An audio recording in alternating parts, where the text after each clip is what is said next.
Hello, thank you for listening to the Keto Answers podcast. I'm your host, Dr. Anthony Gustin, and joining me this week is Allie Miller. Allie is a registered dietitian who specializes in functional medicine and talks a lot about stress in the body and how nutrition can be the root cause of it, either from your gut or adrenals, and exactly what to do about it. She talks a lot about how you can use keto to do this, as well as how you can use carb cycling, which is something that is a hot topic in keto right now, to restore some of the hormones to get stress and anxiety into control. So if this sounds like something that you're interested in, tune in, and I hope you enjoy. Before we get to the episode, I wanted to chat about our sponsor, Perfect Keto. Perfect Keto is all about making a ketogenic diet healthy and accessible. Whether you're reading all of our online guides or articles or enjoying Perfect Keto's exogenous ketones or any other keto-friendly products, everything you need to make keto work for you is at perfectketo.com. I know what you're thinking. Hey, aren't you the founder of Perfect Keto? Yep, that's right. And all of my insanely high standards have been put into making each and every product.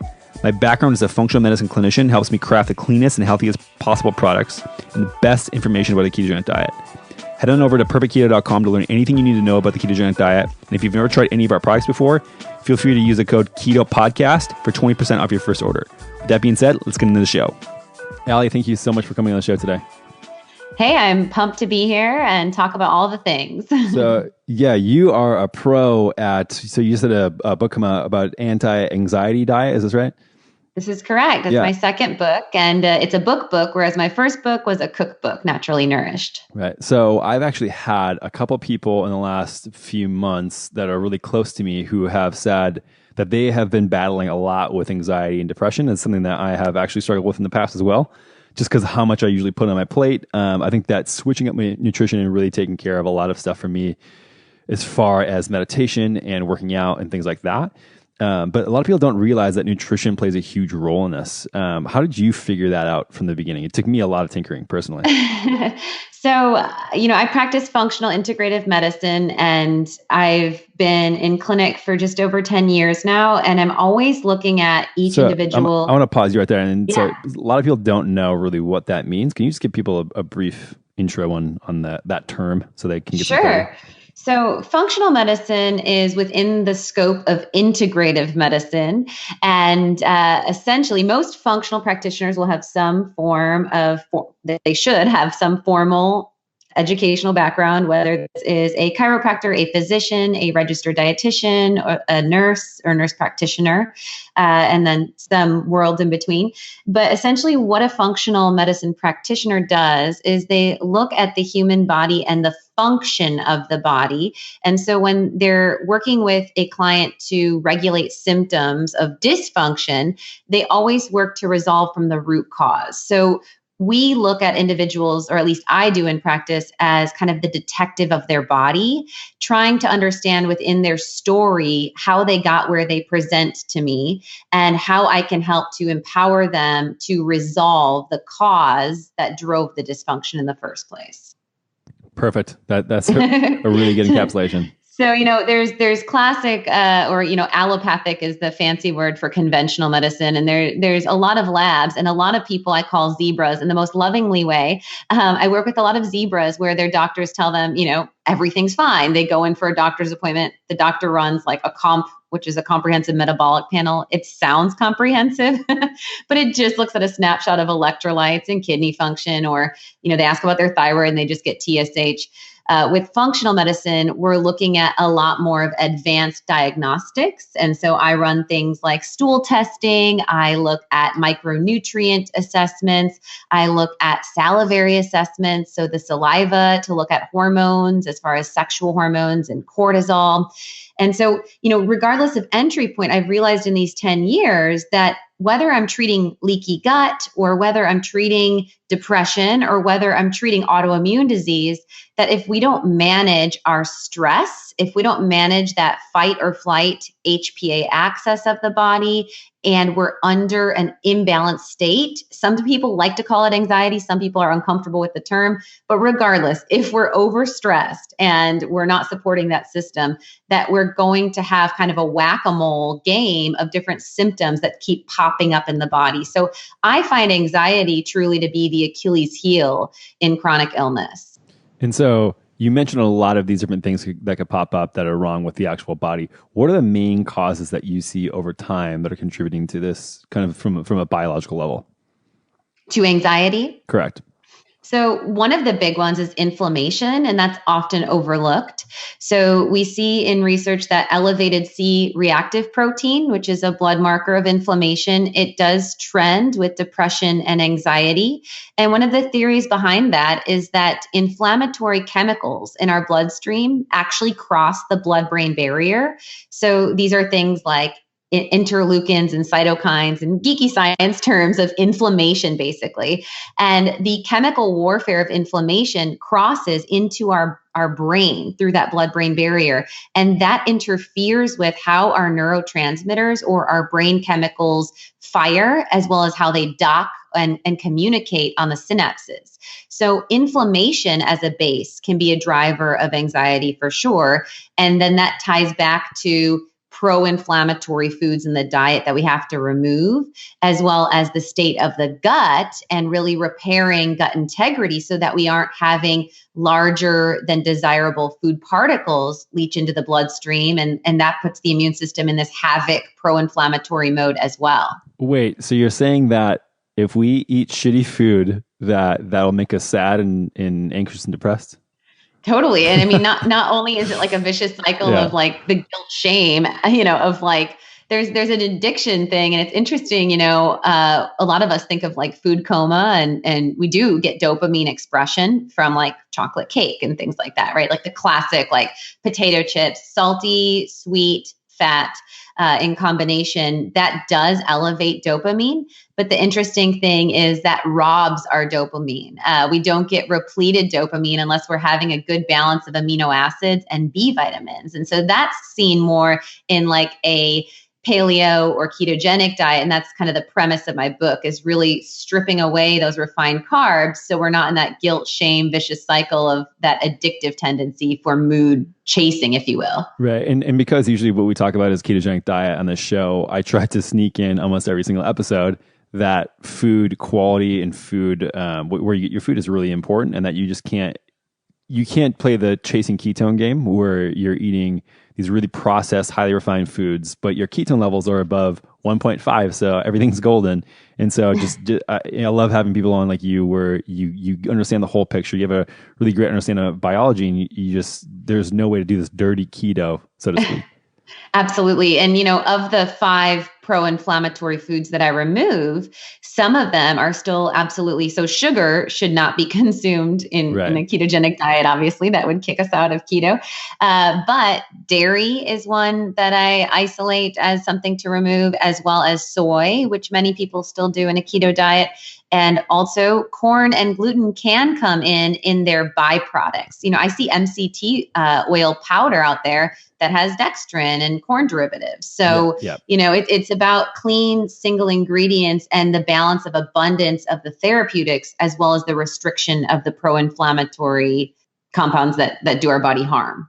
So a lot of people don't realize that they have anxiety when they have anxiety. So when you are having somebody that maybe they have an intake and rating what they feel, like what are the symptoms that somebody would notice if they actually did have a problem with this? I think that so many people are jacked up on just stress from life and drinking big gulps of cold brew and just don't even recognize their own body and that it's telling them that something is not okay. Totally agree. And it's so funny how I spend 90 minutes in my initial clinical assessment. And, I do these intake forms and people rate their stress like moderate, low, moderate. And then we get into this kind of line up of questioning. So I ask them about clenching in their jaw. We talk about sleep quality, if they're having intermittent waking, like waking in the middle of the night, if they're dealing with any arrhythmia or heart palpitations, if they have body temperature changes at time of stress. So some people get cold and clammy and have restrictive circulation. Some people get hot and moist. We talk about also tremors and a physiological level. So like shaking in the hands or trembling in the vocals or the voice. And then the rumination, either second guessing and questioning or anticipatory distress, and so much in between. And it's so interesting, by the end of that part of the intake, people look at me and they're like, I guess I am kind of stressed. It's like, oh, check, check, check. Yeah, exactly. Oh, that does happen. I thought that's what 40 or 30 feels like. I thought that's what a working mom feels like.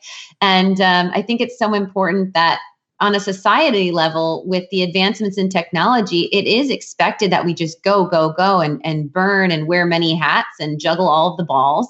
But it's so important when we look at the rise of chronic illness and the role that stress and burnout and these depleted states that many of us are presenting in, we have to acknowledge and honor that and start listening to the feedback from the body. So when you intake something like this and you see all those signs and symptoms from a history, what are the next tests that you generally order to confirm your findings? Or do you even go that far? Or if it's that obvious with health and history exam, do you go any further with testing? So I do both. It depends on then, obviously in the digestive section of their assessment, if they're dealing with distension and bloating, if they have heartburn or reflux, what their bowel motility and formation is looking like. Within a structural health part, I talk about hair, skin, nails, joint pain, fluid retention. So once I get their whole picture, then I'm going to kind of determine what is their entry point. And I always am going to start. Yeah, always. I was going to say 90%. Nope, always. I always start with some preliminary supplements with the individual as well as food strategy. And then generally speaking, 1 or 2 advanced labs. So I might be running a 4-point cortisol assessment. Let's say someone comes to me that's been doing the keto diet, but they've never experienced that quote unquote keto high. That makes me start to question, did they have ample DHEA to begin with? So, DHEA is a precursor hormone that plays a role in ketone productivity. And when we're talking about how keto is magic for PCOS and fertility and women's hormones, it is a big reason because when we produce ketones metabolically, we metabolize that DHEA. And a lot of people under high stress put out excess. But over time, just like with cortisol, we can start to then get depletion. Some people present to me where they may be in that more end state of adrenal burnout or fatigue. And I may want to really look at that to see if that individual needs supplemental DHEA or some adrenal support. Preliminarily, I'd start them on adaptogens, which are herbs that help us to adapt to stress and have more resilience to our stressors. But then I'm going to want the data before I'm looking at bringing in a glandular or a steroidal hormone compound, So it just kind of depends on the individual. But the keto person that's not getting the keto high, that's kind of, for me, I've seen clinically a trend of turn point, someone that's dealing with adrenal distress and needs some juice in their tank, if you will. Yeah, I think that there's a lot of misconception about, if someone's at a quote unquote plateau, which is a term that's used all the time in keto, or stuff isn't perfect 100% of the time, you can walk them through some basic things. Generally, I see women especially undereating drastically, undereating protein drastically. I would say they use some keto calculator and get 14 grams of protein, and then they're trying to work out excessively, or they're doing 8 days in a row of 22-hour fast, 2-hour eating windows. It's like it's too much on the body, and some of the times, and I had this actually. I was working through this early in the year, like not feeling great. You should probably at some point work with somebody, and like there's only so many tricks and hacks and tips you can overcome before you have to work with a professional and kind of get this stuff done. Which I do. I no longer work on myself as I used to in the past. Which is, what was this quote?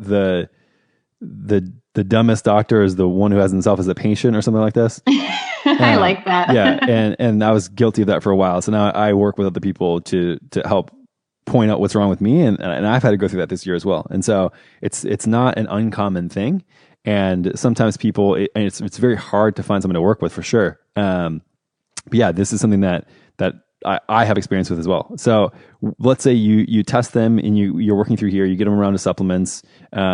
Is it always you're starting with supplements, or do you have a lot of nutrition up front? How is your recommendation kind of fed to somebody as an intervention when you've noticed they've had a problem, let's say with hormones or adrenals?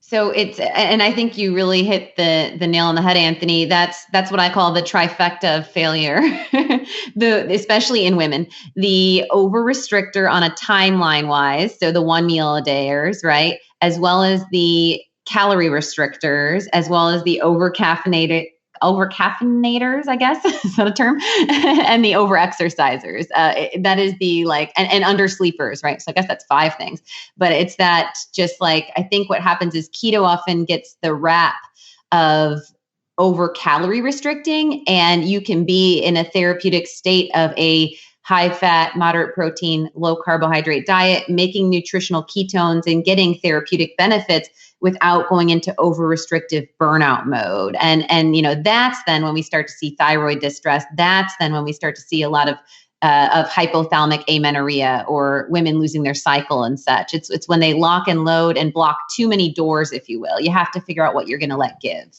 Got it. And so for a woman of that sense, right, before I'm even testing her, I'm saying to her, okay, girl, we are no longer doing spin class here. Like, here's what we're changing, right? So we're going to transition your exercise to what I call gentle movement therapy.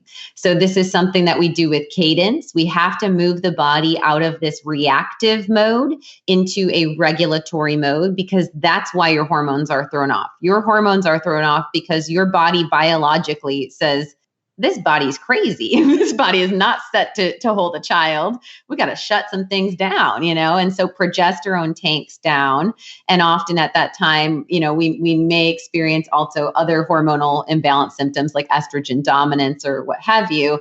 But I often will adjust lifestyle factors, including diet, exercise. I would likely pull caffeine out of that individual and at least try to switch them to matcha. And then we would start to talk about how to maybe skip the fasting for a little bit and bring in eggs and avocado and, getting some nourishment. I just want to jump in here quick because these are some of the things that I've actually done recently. And I think that this is important to highlight. So one, removing coffee. So this is something that I said earlier on, is that people are just guzzling this stuff so much that it's hard to pay attention to your own body. But what is the role from your perspective of reducing caffeine and coffee intake in general? Well, caffeine is a stimulant. So for someone that is in a overreactive, HPA axis mode, which that's that fight or flight mode, that is going to stimulate more epinephrine or adrenaline surge in their body. And that individual, if they're dealing with a high stress demand as is, they're probably compensating with that because they're running on a baseline of low cortisol to begin with. So that just further distresses the gland and doesn't allow that rebound to the gland. And so that classic concept of running on adrenaline, right? But we're just continuing to perpetuate it. And then what's more is that same individual then is probably using wine or alcohol to shut themselves down at the end of the day. So it's like a wind me up, shut me down thing that just creates this vicious cycle of imbalance. And it's best to tonify the system versus really like wringing out the final juice that's left in the adrenal glands and overriding that feedback. Right. And so you said you switch people to matcha. Is that correct? Yep. So matcha does have caffeine, to be clear. So it's not going to be that it's caffeine free. The difference is that matcha has L-theanine in it. And so the way that matcha is produced differently than green tea and all teas have some L-theanine. And when we look at research studies on EGCG and other catechins and antioxidants, there's a lot of promise in the world of tea consumption. But matcha is grown in shade.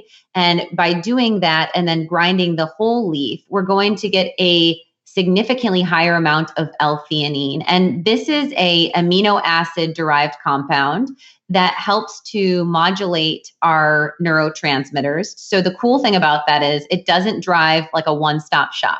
So this is also one that is very safe on a supplement form versus taking, for instance, like 5-HTP, which is going to convert into just serotonin.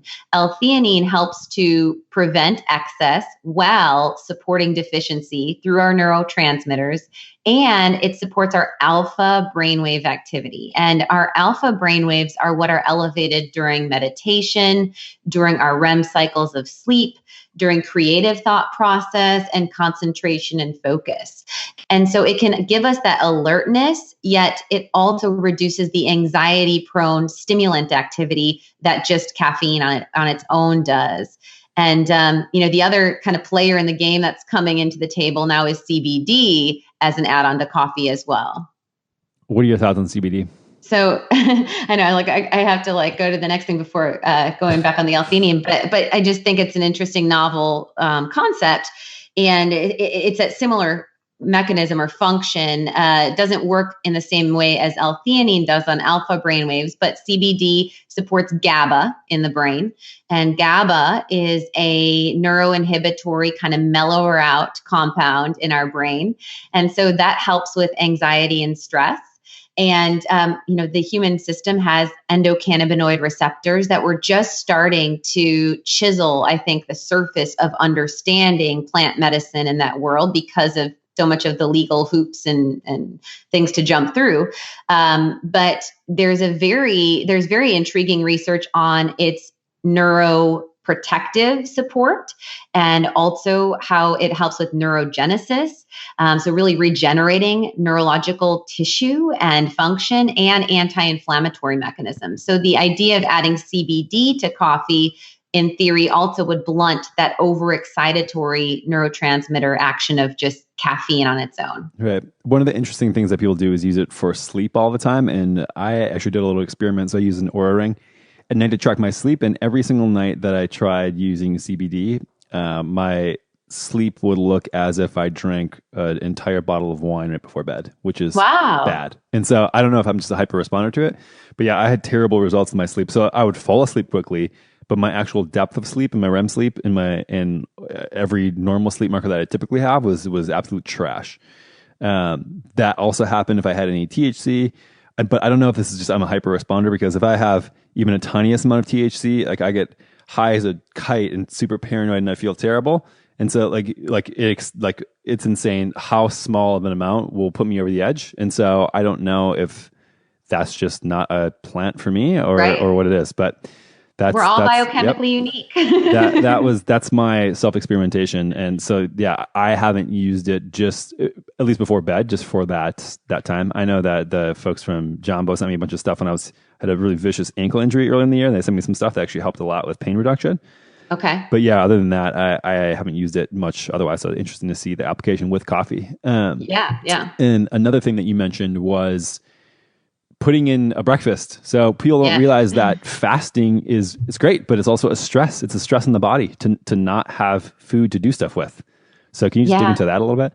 Yeah. And like I said, I think it's this okay, we put our foot on the gas. I'm feeling cool. Let's rev up the tank. Let's bring on all these layers. And so, people start really diving in and over pushing and over restricting. And there is also remarkable benefits to fasting and autophagy and cellular cleanup and repair. But for the standard person, especially the stressed out person who maybe is not getting restorative sleep and is under high external demands, like you said, it can be another stressor on the system. And especially for the individual that doesn't have a lot of excessive body fat. So, we all have a different entry point. And the area, again, of kind of concern is for especially cycling women that don't have a lot of body fat reserves that really over restrict. And that can then, the timeline restricting and the calorie restricting can start to drive reverse T3, which puts the brakes on their thyroid. We can also see some influence with cortisol and our GLP-1. There's so many different biochemical mechanisms that are put out in the body to slow metabolism, because the body's like, whoa, this girl's crazy. She's not feeding herself. We are not going to burn anything. And then they get frustrated and they ramp up their exercise more, and they go from 16-8 to a 1 meal a day, and it gets just worse and worse and worse. So I really think that, yes, honoring the body, we don't have to get to that personal trainer idea of frequency of every 3 to 4 hours. But, and when we're fat fueled, we have the flexibility of going longer periods of time without hypoglycemic drops. So that's beautiful. But I would recommend listening to your body versus clock watching.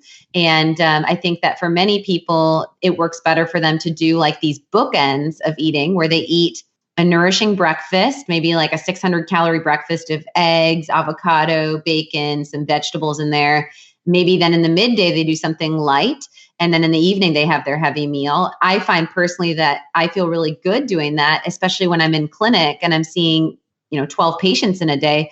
I'm in fight or flight mode during the day. That's not a time that my system is parasympathetic focused on rest and digest. So it works better for me on those high stress days to eat a nourishing breakfast and a nourishing dinner. And then I might do a fat bomb or something midday. And that sits really well with my system. Yeah, interesting. One of the things I tell people when they ask, well, what is the right fasting window for me? Is it 18 this? Is it what? I just say, I typically eat, this is how I do it. I eat when I'm hungry. And then I don't eat when I'm not hungry. And that's how I approach fasting. And a lot of times when I'm not dealing with managing some of these adrenal levels and things like that, I will normally fast until like noon or 2 or 3 or 4. But that's because I've done a ketogenic diet for years now. And that's kind of where I feel best. But sometimes I'm hungry in the morning, so I'll eat breakfast. And it's not a hard and fast rule that people feel like if they don't meet it, they have to identify with some type of failure. It's just pretty silly. Oh, I love that. Yeah. And one of my favorite mantras is doctrine creates disconnect. And, it's that concept, right? If you get so locked and loaded into something being the end all be all, I'm clock watching for that 16 hours, man, and it's like, yeah, so that works really beautifully for me on Farmers Market Saturday. And I get up, I just do my matcha and I can do brunch at 2. It's great. But we have to listen to our body and the signals. And if we find that fasting is getting in the way of nourishing, then we have to recalibrate and rework everything. Right. Okay. So is there anything so obviously you remove coffee, you tell them maybe add in a breakfast. What are the next steps after that? Movement. So like I said, getting back into cadence versus high intensity interval training. So I like to pull out, and again, it's that same concept where it's an adrenaline junkie. They're probably adrenally depleted, and that surge, that like dried sponge just squeaking out that tiny amount of adrenaline is their feel-good surge that they're lacking chronically. So they go for that acute blip in the radar. And that's why I can't tell you how many of my clients are surgeons, high-powered attorneys. It's the most stressed individuals that do the most distressing exercise. And it's because of that. And that feels good to get that aha adrenaline rush. And the problem is that only perpetuates the gland burnout. So I try to transition them to more of a cadence-like movement. And what I mean by that is something that maintains consistency of the breath, of the respiratory function. It can be lightweight, so you can still do muscle toning, but I don't want you grunting. I don't want you distressing the body. I don't want you surging. So something like a bicycle can be used recreationally in the neighborhood on a bike path. Even moderate hills, but doing a spin class where you're being yelled at is a different world. Right, or CrossFit. Or CrossFit. And so I really do watch, and those activities I'm not anti across the board. Again, you have to let something give in your stress access for this repair mode if you are in a state of adrenal distress. And, if you're someone that knows you can't adjust your external job stress, you can't adjust for the time being your sleep because you have a toddler waking up in the middle of the night, then exercise is one that you can modify. Got it. And so is this after or before you give them food recommendations? I'm assuming this is all after.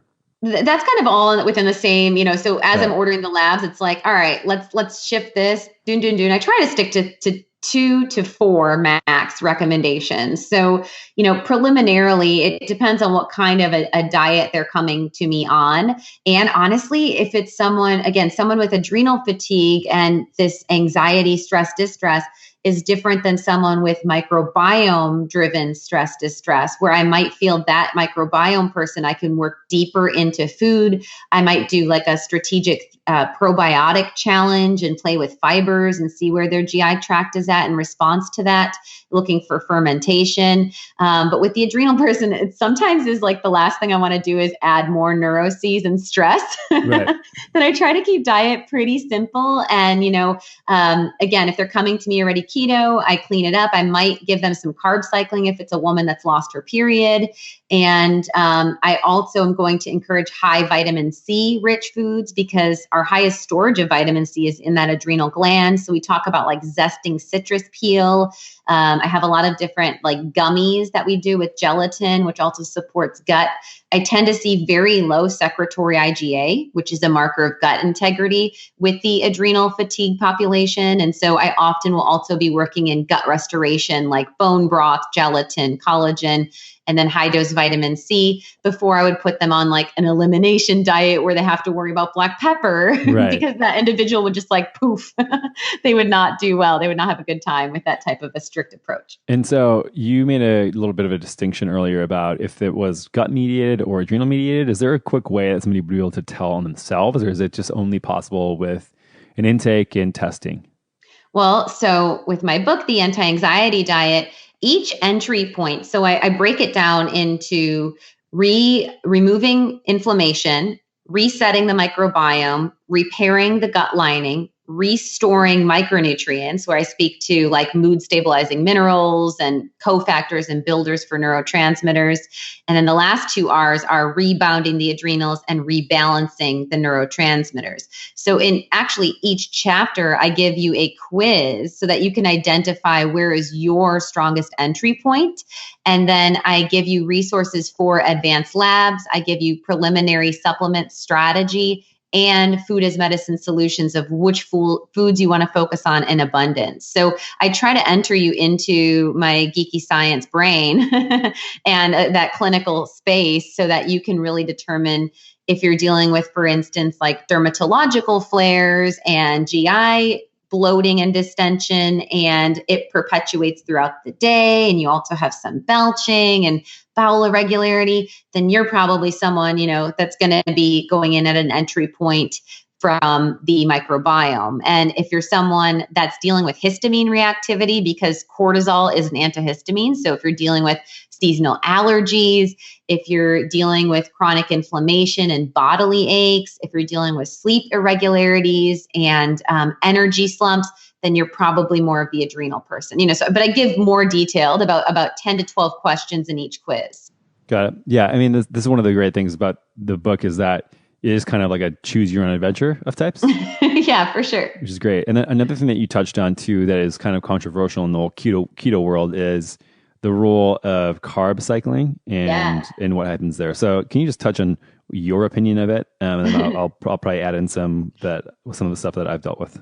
Yeah, let's do it. So it's really funny. I love to say this because Leanne Vogel is a good friend of mine now. And I didn't know who she was when we both lectured at KetoCon 2 years ago. And I was vending at my booth with my naturally nourished supplement line. And she's talking about carb ups. And I was like, oh my God, I'm like peering around the stage. Like, are people throwing eggs at her yet? Like, what's going to happen to this girl? And all the while in my clinic, I had been calling things phase 1, phase 2. And so I would, do these keto programs and, use this as a therapeutic diet in clinic. And every now and then I would tell people, I think you need a phase 2 shift.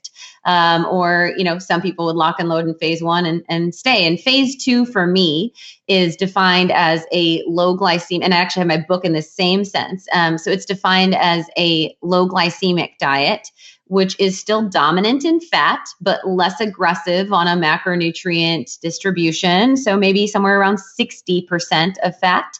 And then maybe, 25% of protein and 15% of carbs rather than a tighter carb.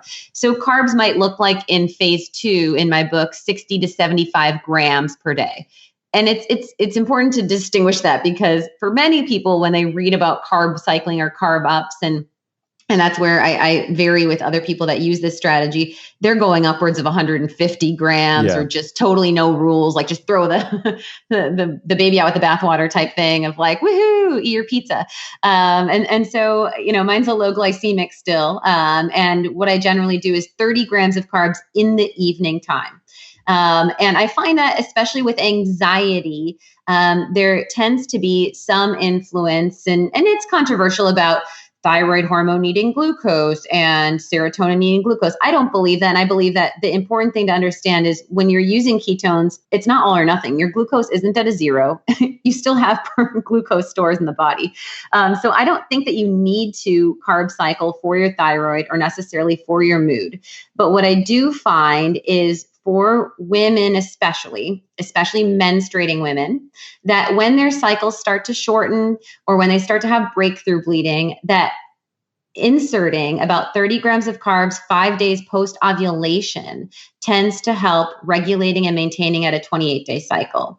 And it's really interesting. Last night, my husband looked at me and he's like, we had dinner and I had a grass-fed burger, bacon, a side salad, shishito peppers, pretty classic, like for me meal. And I came home and there's this raw honey that's like sitting in our pantry. And I like went in and grabbed like 3 spoons of it. And I went to my bedroom, started working, and I like looked at my cycle and I was like, day 19, interesting. And he's like, you haven't eaten honey in 6 months. That's just been sitting in there. And I was like, yeah, my body told me I needed it.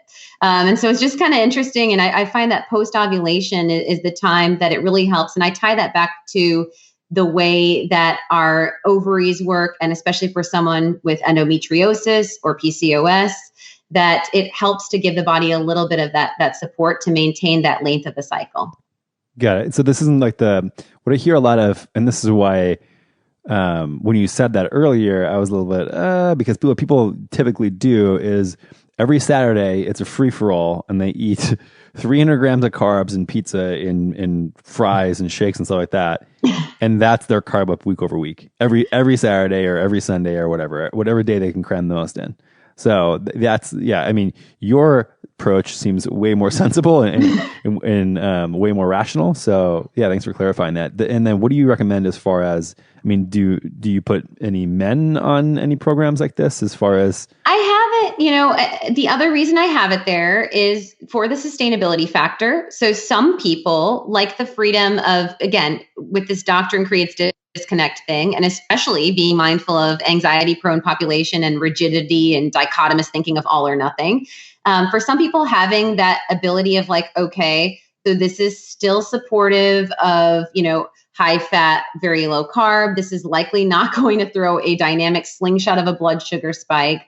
I still keep carbs balanced with protein and fat even on those days. But some people, like if a dude wants to go to Hawaii and eat some damn papaya and feel like liberated by it, cool, man, go do it. Go on with your bad self and eat ceviche with some fruit in your avocado. And so I think having that flexion allows that freedom factor that makes restriction less rigid. And, looking at it like a pendulum like that, I believe, and I've seen clinically that most people will stick to intuitively what feels right. And, different seasons, different output, different, training. Some people at 60 grams of carbs will stay keto depending on their output.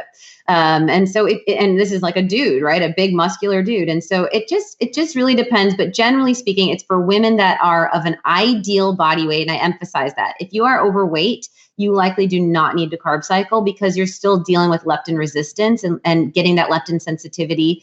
But if you're someone that's waking in the middle of the night with anxiety, if you're someone who's having breakthrough bleeding, and if you're someone who is dealing with hunger, that's a strategy to consider.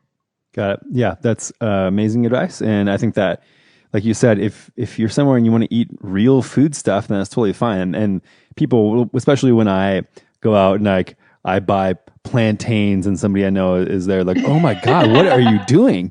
Totally. I'm like, sometimes I want to eat some carbs, okay? And I think I was having this conversation the other day that if I do, I will eat like plantains, I'll eat sweet potatoes, purple potatoes. I'll go white rice, depending on, like, I'm going to Japan next week and I'm going to be eating white rice there. And I'm not going to sit and freak out about it and make sure that every single point in my existence goes about my ketone levels, for example. Right. And if I don't feel good the next day, then I'll just not eat it that day. And that's how I'll do it.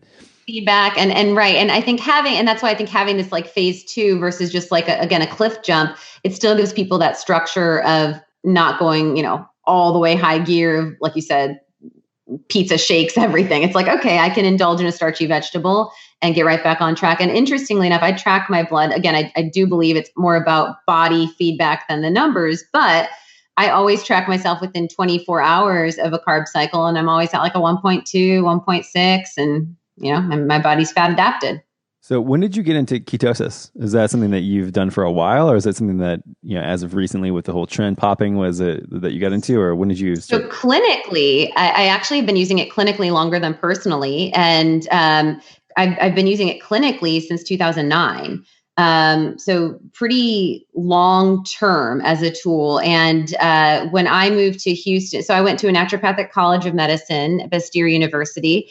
And when I moved to the Texas Medical Center to do my dietetic rotations, to sit for my boards, I did a rotation in the metabolic clinic of Texas Children's Hospital and was working with neurological, like GLUT1 deficiency, as well as seizures and epilepsy. And so I knew, about the ketogenic diet just in like a chapter reference, but I learned about implementation of it there. And then my first job in 2009 was running it was for a physician that was a internist and pediatrician dual board. And I was her director of integrative medicine. And I also ran in the evenings her weight loss clinic. And she was using like a MetaFast, really poor quality powdered shake, and it was a 60 gram of carb, very low calories, 600 calories, 60 grams of carb. And I was like, I think we could play with this. We could work something, but we got to use real food, and let's just ranch it down and make this a real food keto thing. So then I started my own clinic in 2011. So I've been using keto as a weight loss program and then as a tool. Then the next thing beyond neurological health that I started to really delve into, I guess, was using it for PCOS and infertility and women's hormones.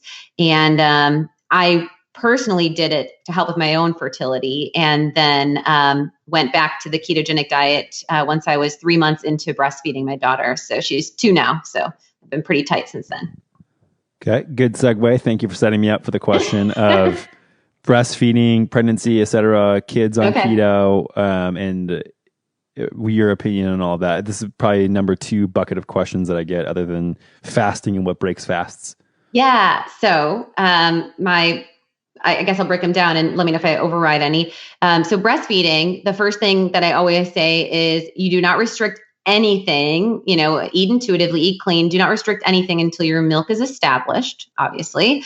That's the number 1 goal, is establishing nourishment for your child. And once you get good production, good latch, good output, and you're not dealing with struggling with production, the biggest things that help with healthy milk flow is hydration, stress reduction. So if you're stressing about diet, no bueno. But hydration, stress reduction, and then ample calorie intake. So there is no issue, generally speaking, with transitioning then, once your milk is established, into a ketogenic diet. But what we don't want to do is our whole first conversation, about the over caffeinating, over calorie restricting, over exercising, that's going to diminish your milk stores. So it's not generally about carb restriction that is at all concerning. It's about calorie restriction and the stress impact that's going to deplete the milk stores. So listening to your body, and if your milk starts to go down, first increase your frequency, increase your calories. And then if you want to try increasing your carbs, that'd be the third thing to do. And that would be a reasonable thing too, because the first priority is providing nourishment for your child.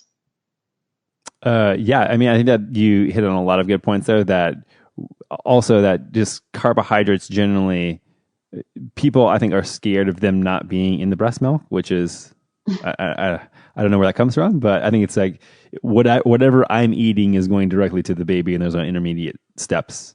Mm-hmm. And I think that there's a little bit of a biological process that happens in between, but so it's not a worry if people are keto. No. If you're making ketones, there's no concern. And, babies in utero are producing ketones. I mean, I don't think many people know that or understand that. And so, babies are we all are hybrids. We're not sugar burners. It's the new shift in the last 50 to, whatever years that we've become much, much, much more reactive and dependent on glucose dynamics. So yeah, babies do really well. And the higher fat, in fact, when I started introducing solids into my daughter, so at about 7 months, she was exclusively breastfed and breastfed for the first year. But at 7 months, avocado was her first food, followed by coconut oil. And so we were all, and then salmon was the third. And so we're all about, giving them these nourishing fats. I mean, she slept through the night. That's what I'm looking for as a mom trying to survive. Sleeping and brain development and fats are really where it's at. So having nourishing milk with a high fat diet, I have no qualms or concerns on a nutritional level there. Okay. So does that mean that a child can have a ketogenic diet, or is there concern there about carbohydrate levels and feeding them carbohydrates? So now I guess I'll answer pregnant and children kind of in the similar subset, I suppose, because I believe that when you are pregnant, you should not focus on restricting, period, unless advised by your medical team because of a level of obesity or, harm or risk or what have you. But generally speaking, that is not the time to be like, ooh, I learned about this diet. Right. I'm going to pull these carbs from my American diet of 150 grams down to 30. Not a good call. I never recommend that. I recommend listening to your body. I ate about 75 grams of carbs through my pregnancy on most days. I'm not going to say blankly that you should not go lower. That's what felt right for my body. And I believe that each woman should be intuitive and listen to the signals of their body when they are pregnant. And I'm sure there were days while I was pregnant that I did eat 40 grams of carbs or something like that. And again, it's because I wasn't being neurotic. I was listening to my body. So maybe I ate flax crackers, olives, goat cheese, and chicken thighs for lunch one day, and that didn't have any carbs. And then I had eggs with berries only and avocado. And then maybe my dinner but I'd probably incorporate a starchy vegetable or something in there, And so that's what felt right for me. You have to listen to your body. I don't recommend making dynamic changes or restriction during that time. And for kiddos, I think similar in the sense that we use the ketogenic diet not as this gospel, it's as a tool. It's as a tool for metabolic health. And children, if starting from like where Stella, my daughter, is, from a high-fat diet and eating only, she still has yet to have grains in her body or any flour-based foods or refined sugar. I know she's kind of a bubble baby, but and she's not in daycare yet. That's going to be our issue when she meets kids. But anyway, but they're not metabolically inherently taxed. And so if we start from toddler nourishing them, they should not have the same drama with natural fruits, with starchy vegetables that we're looking at a 45-year-old woman or man with this metabolic syndrome does. That has to be very strict. Right. And so we have to honor that. And again, we want to think about abundance and variety over restriction. They're in a developmental stage. So the only time I really watch and go into therapeutic ketosis is for the neurological child population. Got it. And again, that's epilepsy, that's the GLUT1 deficiency, and other inborn errors of metabolism. So what is your opinion? This is a little bit of a sidebar, but I have a lot of friends now that are having kids. My sister has a bunch of kids. And what I see a lot, obviously I'm very strict about nutrition, and I want people and generally humans, to eat only real food. And I get this thing where the kids invariably eat up, like they'll have like goldfish and weird snacks and all this different stuff. And they're like, oh yeah, You'll see when you have kids, because they won't eat anything else, and they're going to eat that only. And it's like, there's no other way to do it. Forgive me if I'm wrong, but we had real food for a very long time, and there had to have been babies that were born and existed into adulthood to procreate, to make new babies. What is your opinion on this? You'll see thing with? I think it's a and I hate to come from this like altruistic state. It's all good, better, best, right? So I don't want to come off like elitist by any way, shape, or form. But food is medicine is my shtick. So like obviously it's a big passion of mine. And it's just not an option. It's not in our scope of reality. In fact, I'm laughing because I'm like the evangelist of pork rinds. Stella calls them crunchies. And so like every time I see a child with veggie straws, those crap things that are called veggie straws that are made of corn flour and cooked in soybean oil and have like a powdered dusting of kale or carrot or whatever. It's a total processed, refined food of industrialized oils and refined carbs that are non-nourishing. And it's funny because a lot of mamas think that's a good thing. And I'm like like literally putting pork rinds into children's hands. And we just did that with a friend that was Jewish, and it was a little bit of like a misnomer where I was like, oh, I'm sorry. I should ask you before I feed your child pork. I'm sorry about that. Because we're like all about the snout to tail philosophy in this household. And it just is. I mean, if you give your child that is the option and you empower them with autonomy, it's all about, if you watch on my Instagram stories at Ali Miller RD, we have a learning tower, and Stella gets up on there and makes nut flour muffins. She makes kale chips. She's a part of the process. And it's not about what do you want to eat at a restaurant. It's, would you like the grass-fed burger patty or would you like the salmon? It's not what do you want. Right. It's would you like this or this? And of the vegetables today, would you like broccoli or would you like cheesy cauliflower? And so it's empowering them and giving them choice within the scope of real food. So one of my great life fears is that I don't have kids yet, but when I do, I know that to a certain point I'll be able to control it. And then invariably they will go off to school, to friends' houses, whatever, and figure out like what gummy worms and stuff like that are. Oh yeah, dude, she's gonna work at McDonald's. I know it. I'm totally screwed. I joke about that all the time. I'm like, damn it, that'll be her rebellion for sure. Or maybe you'll arm her with the tools, and they'll make the best decisions as they can. You can't really do much other than that. But that's right. Yeah, it's a great life fear. I'm dreading it. Yeah, for sure. So what does keto look like to you, or not, maybe not just keto, but what does nutrition and movement and all these things look like to you on a day-to-day basis, and how you maintain your health? So, like I said, so it's all real food focused. As I referenced that I will test ketones, after carb cycling and things like that, more because I'm a data nerd, but I really like to be intuitive within my body. And there are some days that I might eat one meal a day just because life, and then there's some days that I might eat 3 meals a day. And so I think it's about being intuitive, focusing on real foods. I do try every day to get 2 to 3 cups of leafy greens in my day. I am a huge proponent of bone broth, whether I'm using that as a vehicle for a soup or sipping on it in the evening. And then, like I said, I'm all about kind of snout to tail, so varied cuts of meats. And I love getting in some cruciferous veg here and there, and rotating my fats and just keeping it real food focused. I don't have any big jags. I kind of eat cyclically and until I burn out on something and switch it up. Like I was on a big kick with Nutso nut butter, which has like 11 different seeds and no added oils, where in the middle of my day, I would just have like 2 big tablespoons of Nutso and, do that eggs and veggie morning thing and evening big old meal thing. And then now I'm on a kick where I'm doing a goat cheese with olive oil and some fresh thyme with some flax crackers and olives and avocado in the middle of the day. And I call that an adult Lunchable. And I find it works really well, that like Piccadilly thing when you're in your grind mode.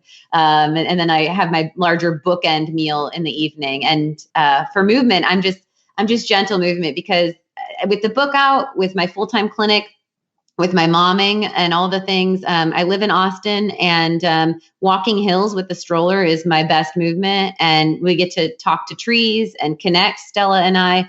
And that's my movement medicine. I haven't not taken a formal class or stepped into a gym in 3 years.